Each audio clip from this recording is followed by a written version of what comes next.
In-depth, investigative. This is KXAN News at 5.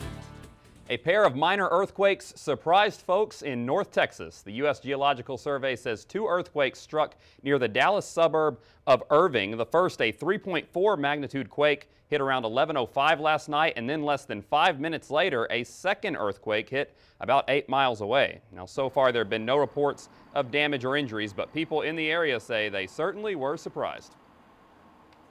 Texas.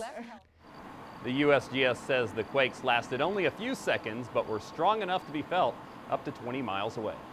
Tomorrow, a major court case begins in Austin. Several suspects in the Yassine Club case, including the 3 Yassine brothers, are expected to go on trial. Back in March, federal agents raided several downtown bars and nightclubs connected to Yassine Enterprises. 11 people who had connections to the nightclubs face charges ranging from money laundering to drug and firearm charges.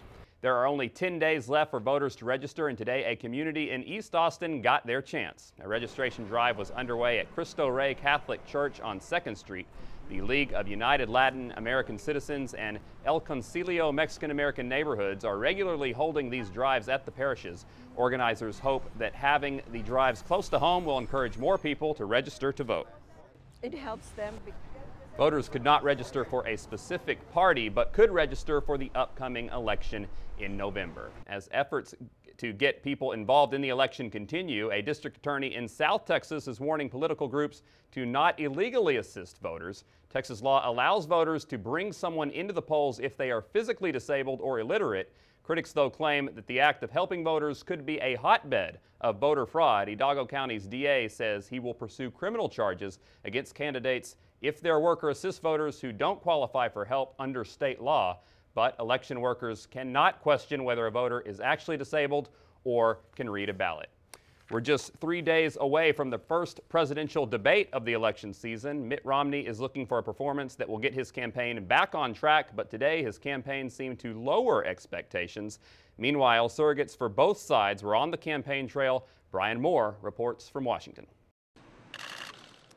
Supreme Court justices attended the annual Red Mass today in Washington. They gathered at the Cathedral of St. Matthew the Apostle for the service.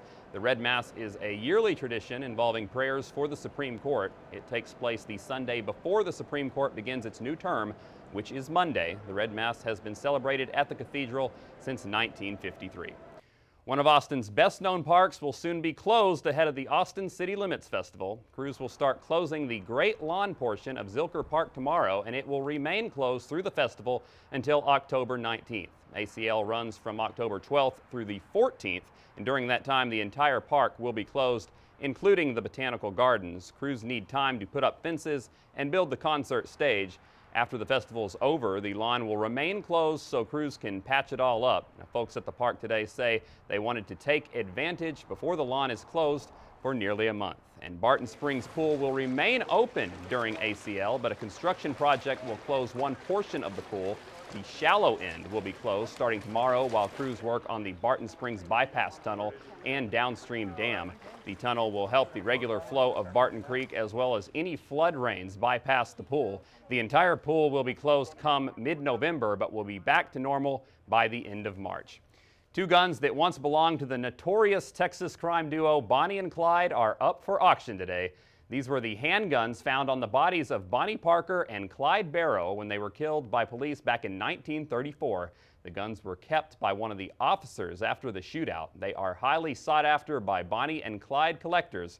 Opening bids start at $75,000 each gun, but are expected to fetch at least $150,000 apiece. Also up for sale at today's auction in New Hampshire, bloody clothes taken from the bodies of Bonnie and Clyde and a silver dollar from the scene that later belonged to a mafia boss. Bonnie and Clyde items are prized by collectors. Another gun auctioned earlier this year sold for $130,000.